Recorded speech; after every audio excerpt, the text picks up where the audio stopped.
Iya, iya, iya. Jadi orang bodoh juga Arab Iya, ya. iya. Akhirnya bodoh dan jahil itu kan awal ketika dia tidak mau meledak tadi gitu.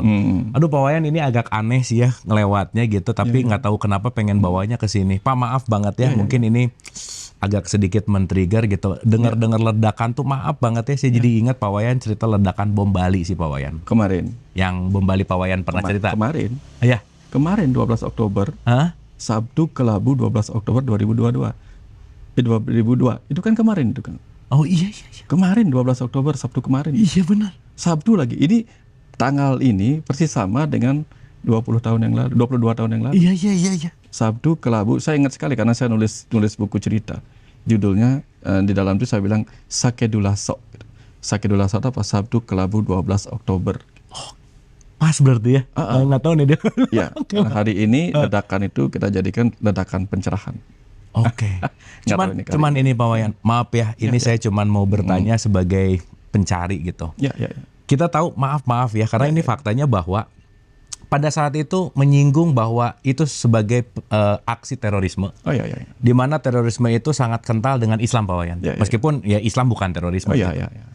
Dalam sudut pandang Pak Wayan ketika itu terjadi kan pasti nih orang Islam nih, terorisme nih, menghancurkan nih gitu. Apa sih pandangan Pak Wayan terhadap terorisme itu ketika Pak Wayan benar-benar ngikutin kejadiannya, Pak Wayan benar-benar ngangkut-ngangkut orang yang terkena itu dan lain-lain. Ada nggak sih Pak Wayan ngelihat bahwa ya ampun nih orang Islam kok gini banget secara identitas ya, atau ajaran Islam tuh kok begini sih, kan itu juga sesuatu hal yang sangat dalam tanda petik kan juga tidak mengindahkan humanity gitu atau kemanusiaan gitu. Nah, ada nggak ledakan-ledakan di dalam Pak Wayan terhadap dualitas agama ini yang Islam itu teroris banget, dan gimana Pak Wayan bisa melampauinya gitu? Jujur Kang Abu, waktu terjadi ledakan itu kita di Bali tidak pernah muncul reaksi bahwa ini nih orang Islam.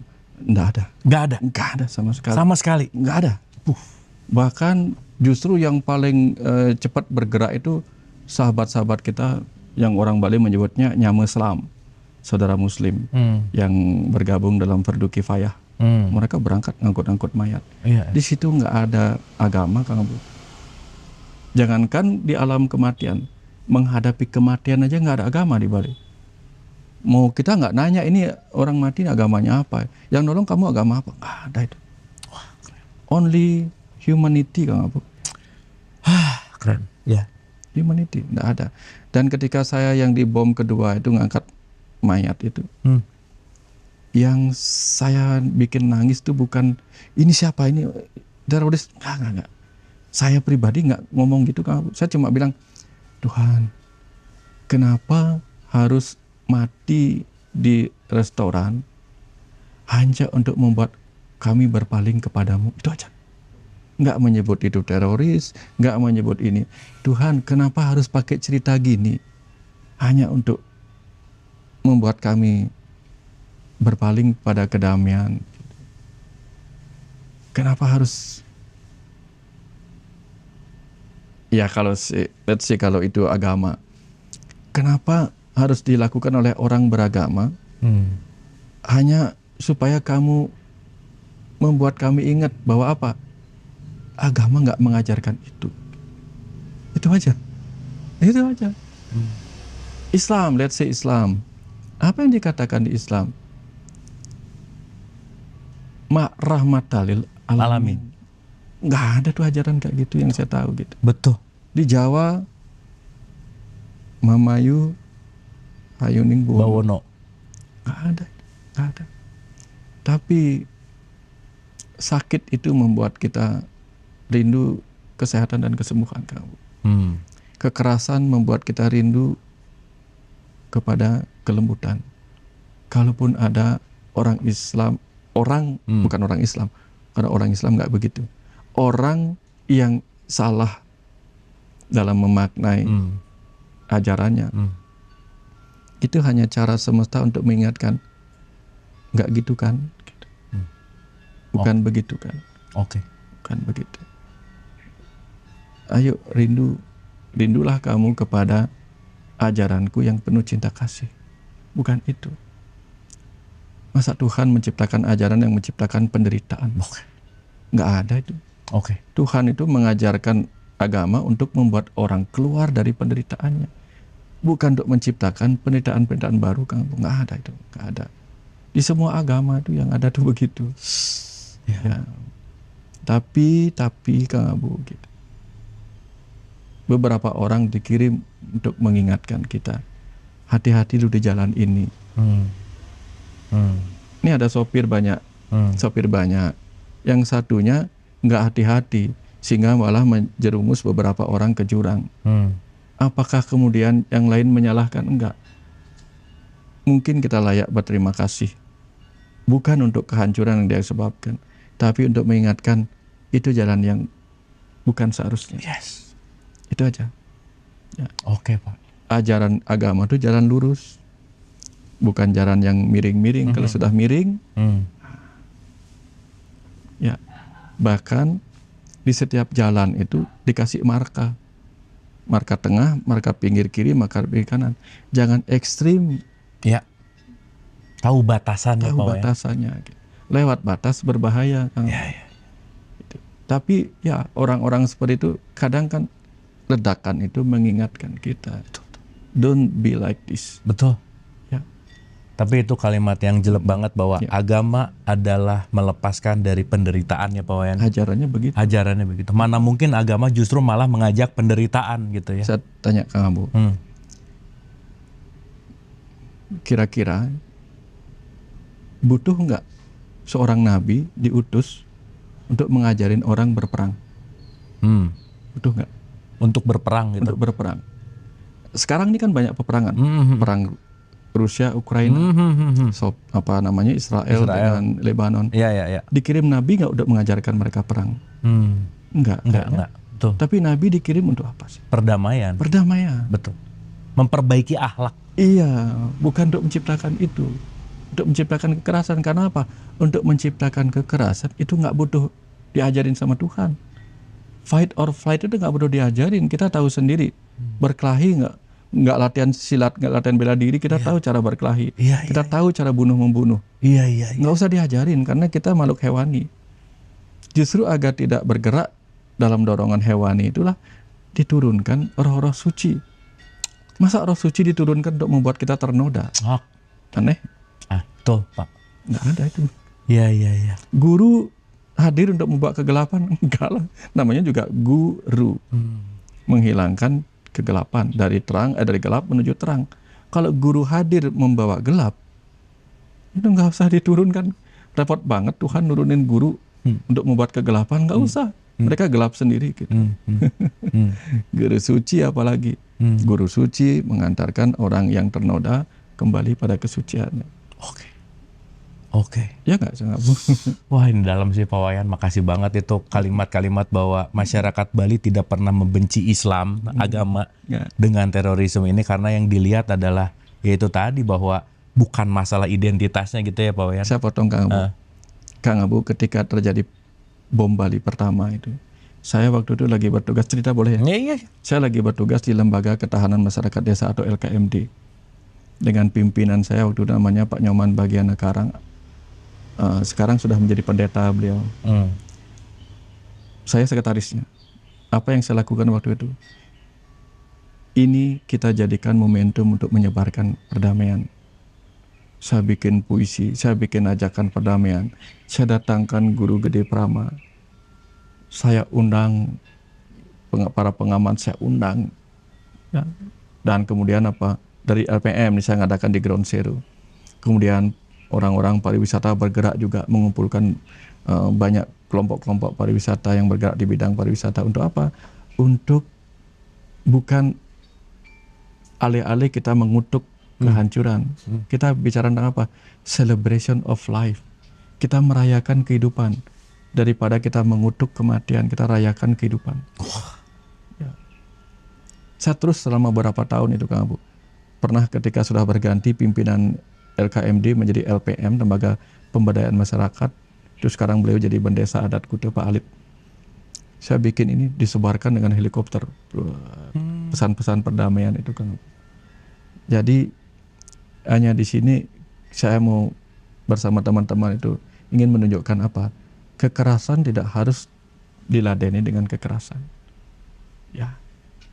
Yang kita pentingkan adalah pesan perdamaian kepada mereka yang membutuhkan perdamaian. Kan semua orang nggak membutuhkan kekerasan. Let's say, berapa orang sih yang tertangkap sebagai terorisme? Berapa orang, Kang Abu? Mungkin belasan kali ya, atau kurang puluhan. dari 5, bahkan kurang dari 5.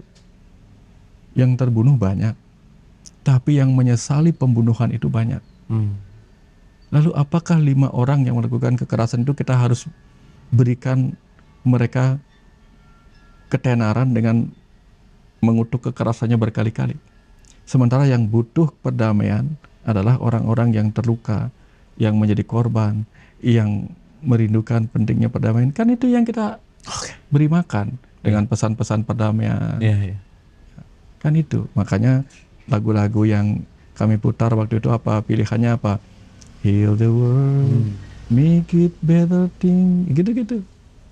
Yang beberapa saat Pak Mangku Pastike waktu itu jadi Kapolda, setelah itu jadi gubernur kan, memilih lagu Bangkit, lagu kebangkitan, apa namanya, Bangkit versi bahasa Inggris saya lupa namanya, Wake Up atau apa saya lupa namanya. Intinya apa? Kita tidak mengutuk, kita tidak mengizinkan diri kita tenggelam kepada kemarahan, kejadian buruk. Karena apa? Life must go on.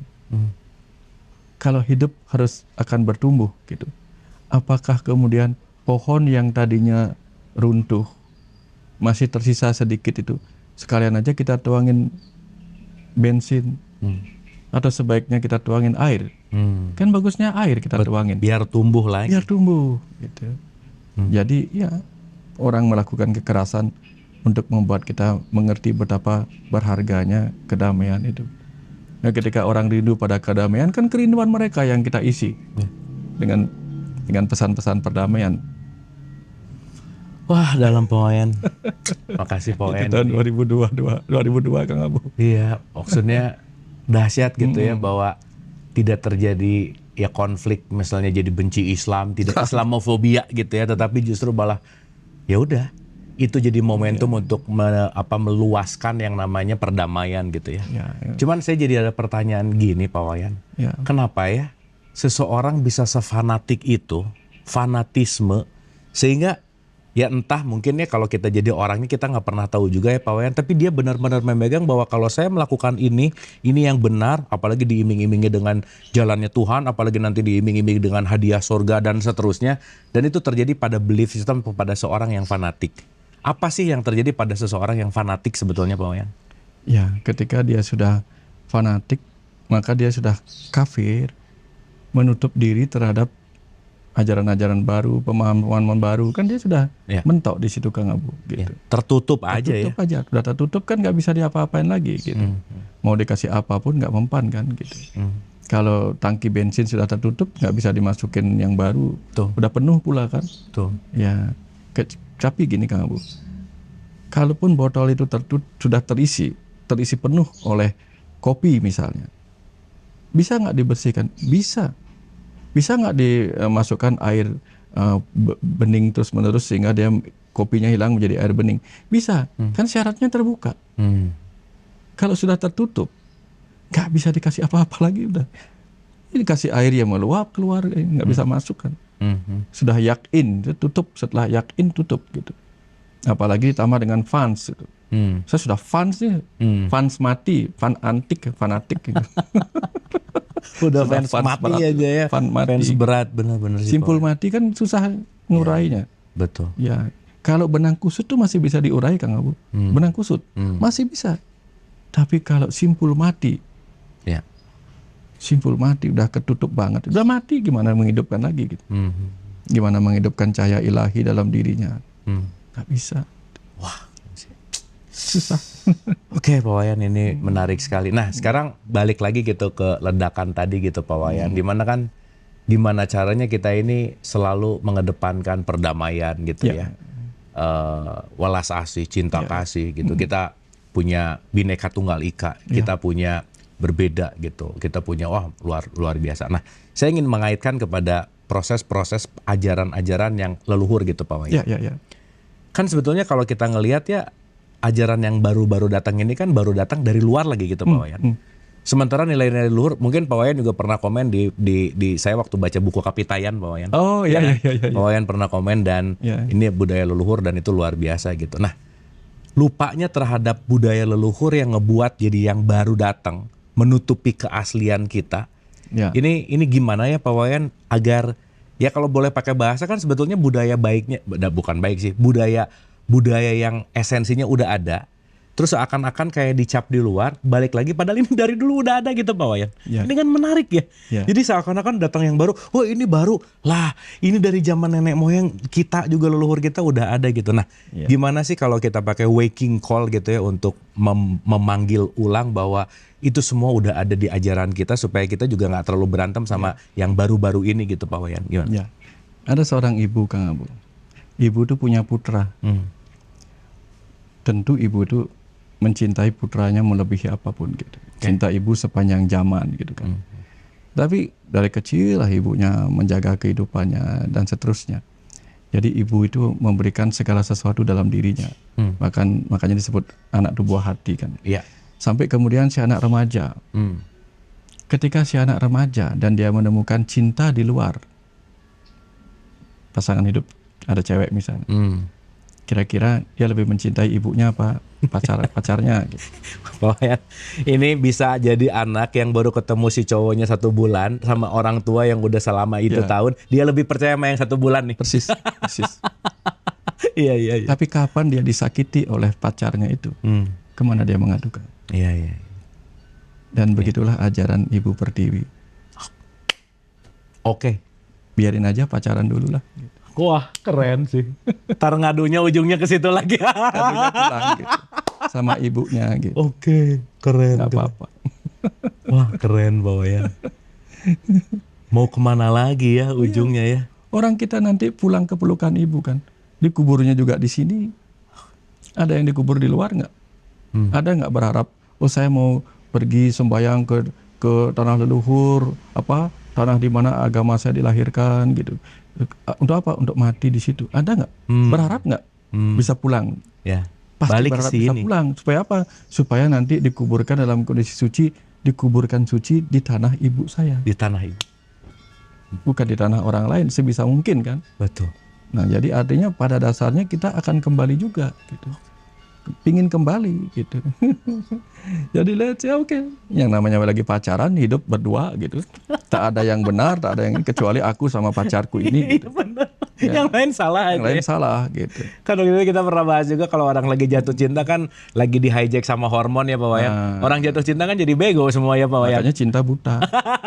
Cinta buta ya. Rasanya menjadi fanatik, rasionya hilang. Dikasih rasio sedikit nggak mau. Kenapa? Karena apa? Cinta tuh nggak mau dilogikakan. Kalau dilogikakan jadi mikir kan, masa sih aku cocok sama dia, bisa nggak dia menghidup aku? Nanti kapan cintanya meredup, baru logikanya main. Kayaknya aku nggak bisa lama-lama deh sama orang ini, walaupun aku cinta tapi aku nggak dinafkahi, baru cerai mereka.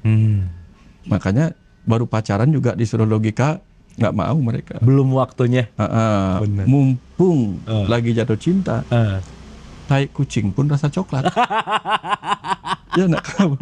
Nanti kapan cintanya, fanatisme sudah hilang, bahkan coklat rasa tai kucing. Bener. Bahkan coklat rasa. Karena udah awake ya Pak Wayan. Oh, dia baru kan. Baru tunggu aja gitu. Syukur-syukur kita sudah tahu coklat itu tai kucing itu rasa coklat. Betul sih Pak Wayan. Wah keren Pak Wayan, ini analogi yang keren untuk ya udah orang dia lagi sama pacarnya ya. Lagi pacaran gitu. Pacarku pingin aku pakai baju gini gitu. Diikutin. Meskipun nggak make sense ya. Kamu tampak ganteng loh pakai baju gini. Pakai. Kenapa gitu? Pacarku bilang aku keren pakai baju gini gitu. Ya. Kayak saya, ya udah pakai gini aja. Gini. Ya. Wah, keren sih. Oh, cukur rambutnya harus begini gitu. Iya. Kamu cambangmu bagus loh. Ya udah pakai cambang gitu. Iya. Karena kamu seperti Marlboro Man gitu, Marlboro Man. Ya oke, kita pakai gitu. Tapi kapan kita putus sama dia, baru kita sadar ternyata aku jadi kutuan sama dia. Aku jadi sumuk pakai baju gini gitu. Ketika kita putus pacaran gitu. Iya benar Pak. Kamu pernah nggak ngalami itu? Iya. Pernah ngalami itu? Iya. Pakai jas, kamu cocok pakai jas. Iya, kemana-mana kayak tampil religius banget gitu. Sama kayak saya dulu begitu jadi dokter. Saya pacaran dengan dokter. Artinya pacaran dengan diri saya sebagai dokter. Iya. Pakai jas lah enak kemana-mana gagah gitu. Dulunya biasa pakai baju kaos nyangkul gitu. Sekarang harus pakai jas. Kayaknya gagah pakai jas dokter gitu. Jadi pacaran pakai jas dokter dengan dokternya.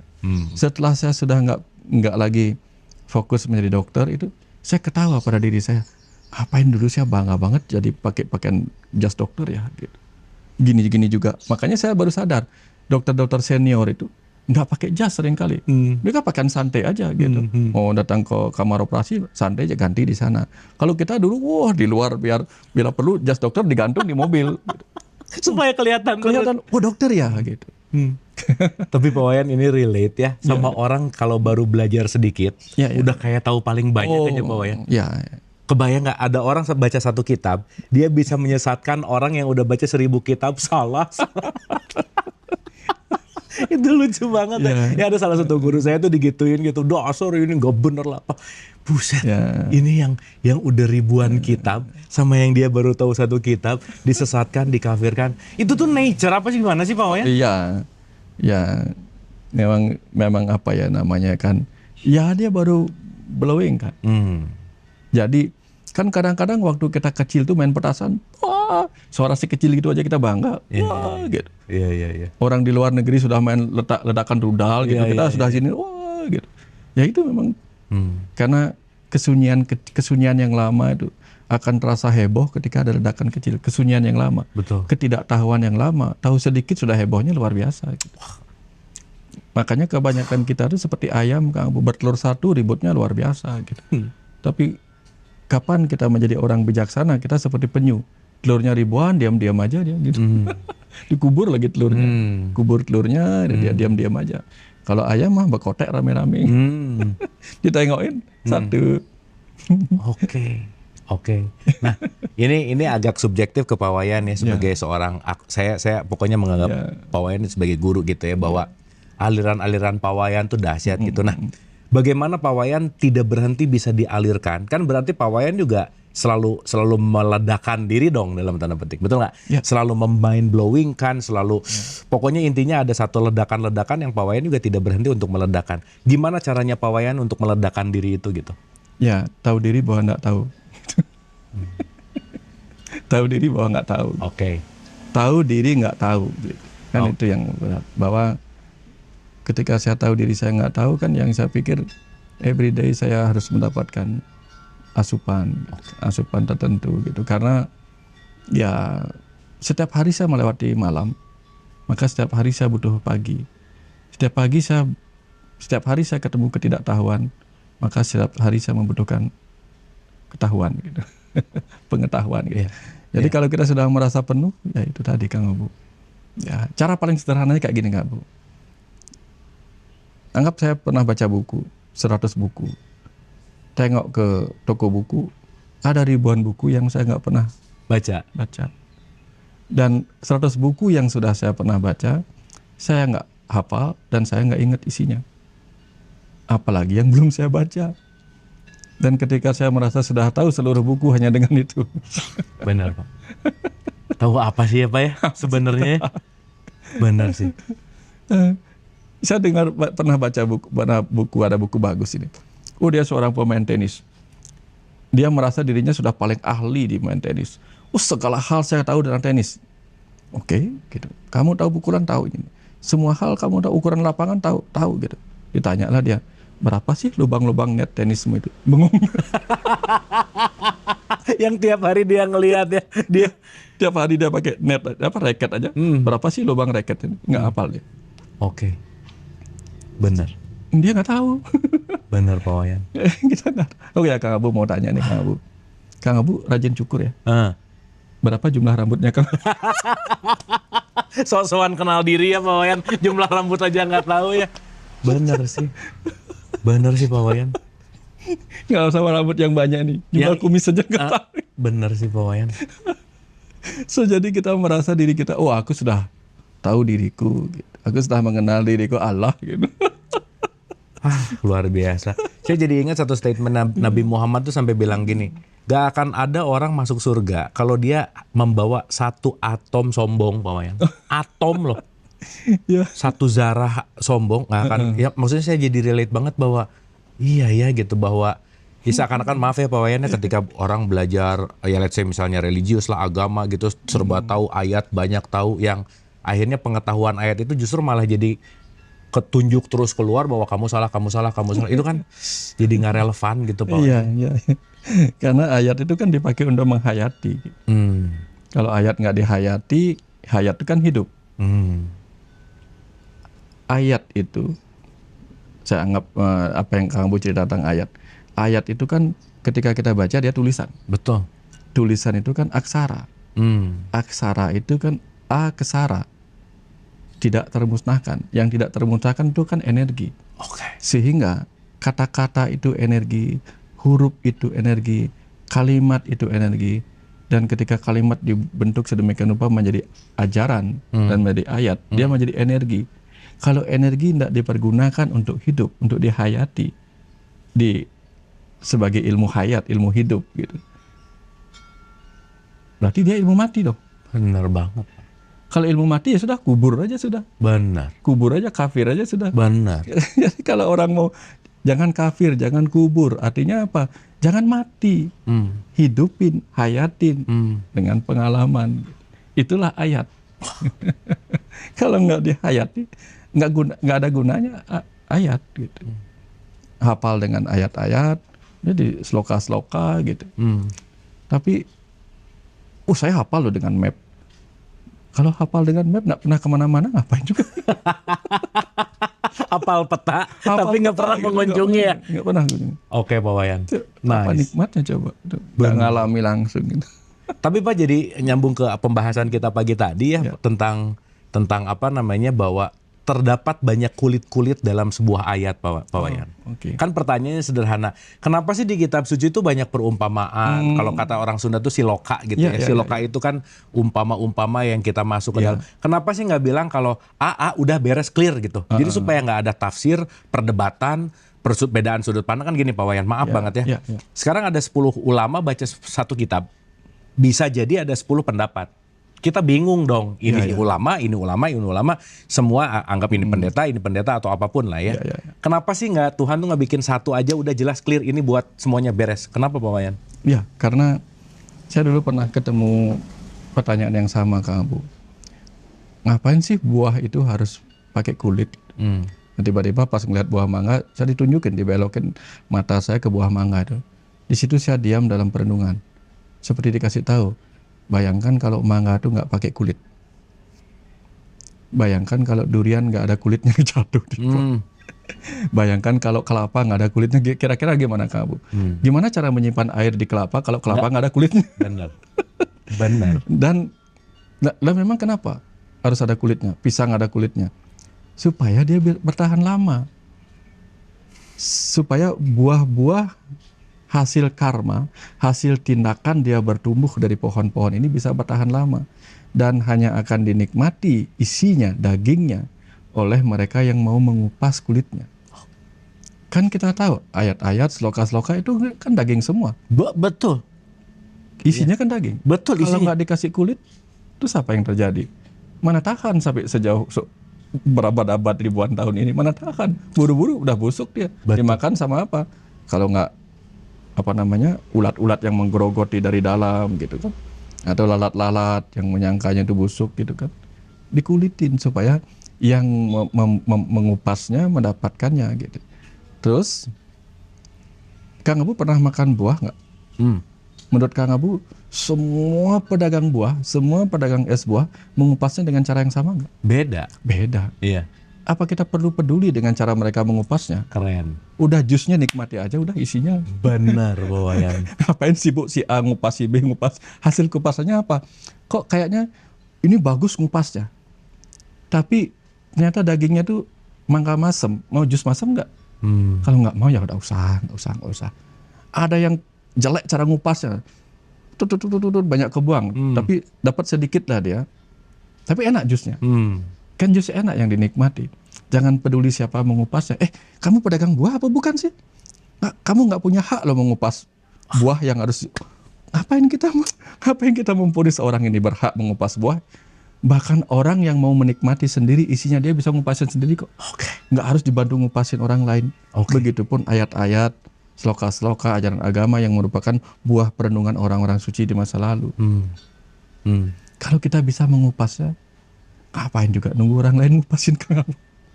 Benar, repot amat. Benar, Pak Wayan. Tapi hormati, kalau kita lagi jual pergi ke dagang es buah, jangan juga bilang, sini Pak, aku kupasin. Nggak bisa, biarin dia yang ngupasin. Dia lagi dagang. Ya. Jangan ganggu orang dagang. Jangan ganggu orang dagang, udah biarin aja. Oke, keren Pak Wayan. Biarin orang ngupas. Keren Pak Wayan, itu keren banget sih. Wah, luar biasa sih. Pak Wayan pengen sedikit mengaitkan juga bahwa ya ini nih bahasa-bahasa yang menarik ya, bahwa kitab suci yang langsung dibikin sama Tuhan itu kan tubuh, Pak Wayan. Iya kan? Ini tuh adalah kitabul mubin lah kalau kata bahasa Arab tuh, yang nyata, yang top lah gitu kira-kira. Tapi yang menarik adalah orang bisa percaya tulisan, tapi dia lupa untuk menggali diri gitu. Padahal kan ini yang benar-benar, contoh gini Pak Wayan. Ketika apalagi ya tadi kalau ngomongin balik lagi ke buah, orang diceritain mangga manis, dia nggak pernah ngupas, dia nggak pernah nyobain, dia langsung mangga manis, dah aja gitu Pak Wayan. Dan dia cuma ngulang-ngulang kata mangga manis, tahu mangga nggak tahu, ngupasnya nggak, terus ngerasainnya juga nggak. Artinya apa? Dia belum mengalami atau belum masuk kepada pengalaman. Nah, bagaimana mengupas ayat sesungguhnya di dalam tubuh kita yang ini adalah kitab suci tertua, Pak Wayan? Ya, saya tanya Kang Abu. Kang Abu pernah ke dokter pasti kan? Pasti. Pernah nggak ke dokter nanya sama dokternya, Dok, ada apa dengan tubuhku? Pasti nanya kan? Kadang ketika dikasih tahu sama dokter lo yang ngasih tahu, tubuh Anda begini. Masa sih Dok? Pernah nggak nanya gitu? Iya. Bilang gitu? Iya. Bahkan Kang Abu pernah mempertanyakan tubuh Kang Abu kepada dokter yang Kang Abu anggap ahli gitu. Betul. Atau mungkin ke dukun malah gitu. Dan Kang Abu juga mempertanyakan, masa sih Dok? Meragukan. Jadi Kang Abu mempertanyakan tentang tubuh Kang Abu sendiri, Kang Abu juga bisa meragukan hasil pembacaan atau pemeriksaan tubuh Kang Abu sendiri. Oke. Coba kalau Kang Abu tidak pernah mempertanyakan tubuh Kang Abu sendiri, kira-kira tetap bisa bertahan hidup nggak sekarang? Oke, mungkin sih ya. Padahal tubuh ini kitab suci tertua yang ditulis oleh Tuhan sendiri. Kenapa juga dipertanyakan kepada dokter, kepada dukun? Ketika dia membuat kita kok kayaknya aku nggak enak ya. Ketika kita nggak enak, kita pertanyakan. Jadi ketika kita membaca kitab suci dan merasa kok kayaknya nggak kena ya, kan rasa nggak enak. Betul. Kenapa nggak boleh dipertanyakan? Benar Pak Wayan. Benar. Pertanyakan sampai kita ketemu sebuah jawaban. Kalau belum klik sama jawabannya, masa sih Dok? Dia tanya lagi. Benar. Ada second opinion. Ntar ya Dok ya, saya tanya ke dokter yang lain. Ntar ya Pak ya, saya tanya kupasannya kepada yang lain. Kan boleh. Kalau kitab suci adalah tubuh kita dan tubuh kita adalah kitab suci, pertanyakan. Betul. Kalau kita ingin sehat. Betul. Betul Pak. Kalau pengen sehat itu ada why-nya, ngerti buat aku, bukan ya maksudnya ngunyah aja, maksudnya atau telan aja apa yang disampaikan statement dari yang di luar gitu kira-kira Pak. Misalnya kalau Kang Abu saya katakan, ini Kang Abu sudah anggaplah Kang Abu luka, berdarah, terus pincang juga karena jatuh, terus saya bilang, Kang Abu sehat sekali gitu. Percaya sama yang mana? Orang jelas-jelas sakit. Udah jelas sakit. Iya. Jadi ketika Kang Abu dikatakan ini kitab suci kita, kitab suci yang paling bagus gitu. Lalu Kang Abu langsung percaya. Padahal ketika Kang Abu sendiri membaca jadi bingung. Yeah. Percaya pada kebingungannya apa percaya pada kata orang lain? Percaya pada orang lain yang mengatakan kita sehat sementara kita merasa ada kepincangan? Betul. Kan kita yang merasa. Bener banget. Cuman ya itu tadi bahwa saking si beliefnya kuat banget, yang dirasain semakin semu, yang dianya kayaknya omongan diri bener deh. Yang akhirnya kita jadi kekurangan percaya diri gitu loh Pak Wayan. Persis. Ketika orang tidak percaya diri, nah itu kemanapun dia bergantung. Ketika orang lagi hanyut nih Kang. Hanyut itu kan penderitaan Kang Abu. Ya. Ketika dia melihat, ada sesuatu yang bisa dipegang, dia pegang. Sekalipun ternyata yang dipegang itu adalah dahan yang berduri.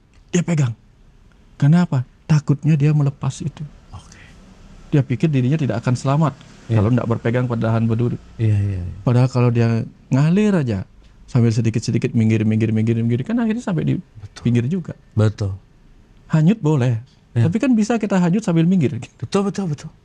Dan ketika dia memegang lahan berduri, semakin kencang cengkeramannya, semakin berdarah, dia lupa untuk bahwa ya ini jalan hanyutnya untuk sampainya di sini gitu loh Pak Wayan. Itu banyak yang dihanyutkan oleh kepercayaan yang membabi buta terhadap dahan itu. Oke.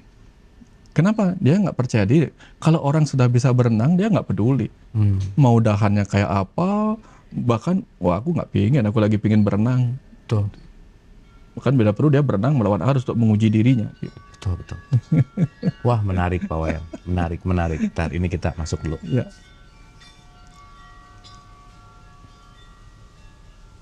Wah, asik sih Pak Wayan. Makasih ini banyak banget insight sih Pak Wayan. Ya. Dan kembali kepada si ledakan tadi Pak Wayan. Ya. Apa sih kalau Pak Wayan boleh kasih tips and trick ya untuk si spiritualitas kita ini berkembang gitu Pak Wayan? Tips apa sih supaya spiritualitas kita tuh nggak mandek, ledakannya selalu ada dan kita selalu bisa mengambil pesan yang benar-benar esensial gitu Pak Wayan? Bukan gini, kita tahu bahwa pembelajaran dari luar itu jembatan kan, karena kan ujungnya ke dalam gitu. Nah, supaya kita bisa benar-benar mencicipi ledakan sendiri yang kalau tadi bahasanya kupas sendiri, icip sendiri dan menikmati, gimana sih Pak Wayan? Kalau kita disuruh tepuk tangan nih Kang Abu, gimana caranya tepuk tangan dengan satu tangan? Nggak bisa kita. Kita butuh dua tangan, menyatukan dua tangan, ini ledakan. Dua hal, sehingga orang yang bisa merasakan ledakan itu, penyatuan positif negatif dan sebagainya itu, ketika kita selalu siap untuk menerima protagonis, antagonis, tesis, antitesis dan sebagainya. Segala paradoks itulah yang membuat kita bisa mengalami ledakan gitu. Jadi ada yang mengatakan 6 oke, ini 9 oke, akhirnya kita sendiri yang mengalami Jadi untuk bisa mengalami ledakan, lagi-lagi hubungannya adalah jangan tertutup pada persepsi orang lain. Oke Pak. Ya, itu intinya. Kalau kita tertutup, kita kan nggak bisa melihat segala sesuatu di alam 3 dimensi ini. Kita nggak bisa melihat segala sesuatu. Kalau kita dari sini, kameranya di sebelah barat. Kamera mengatakan bukan, kamu di sebelah timurku. Dia bilang begitu. Betul. Benar. Jadi kalau sudah begitu, yang mana yang benar gitu? Dua-duanya benar. Dua-duanya tergantung siapa yang berkata kepada siapa. Gitu. Nah, kalau kita mau O itu kan yang satunya U, yang satunya U. Kenapa yang satunya U? Karena dia berpegang pada satu sisi. Ini mengatakan 6, itu 9. Yang mengatakan ini 9, yang 6 mengatakan apa? Itu 6. Tapi U sama U, O. Iya, jadi gini ya. U sama U, O. Iya, oke. Jadi kalau sudah menyatukan U sama U, makanya kita selalu bilang, si A mengatakan ini benar, si B mengatakan ini benar, sama-sama benar pada dirinya, ini disalahin, ya memang itu tujuannya. Dan semesta menciptakan, masa sih Kang Abu mau diciptakan dengan berapa mata ya? 2 di sini, 2 di sini, 2 di sini. Ya, jadi 360 gitu ya. Kayak mata hewan-hewan yang segala sesuatu dia gitu kan. Nggak mungkin, nggak enak sekali, nggak enak banget kan gitu. Maka kita butuh orang lain sebagai backup kita untuk melihat apa yang tidak terlihat oleh kita. Ya kan? Kita butuh orang lain untuk melihat apa yang tidak terlihat oleh kita. Kita butuh orang lain untuk mendengar apa yang tidak terdengar oleh kita.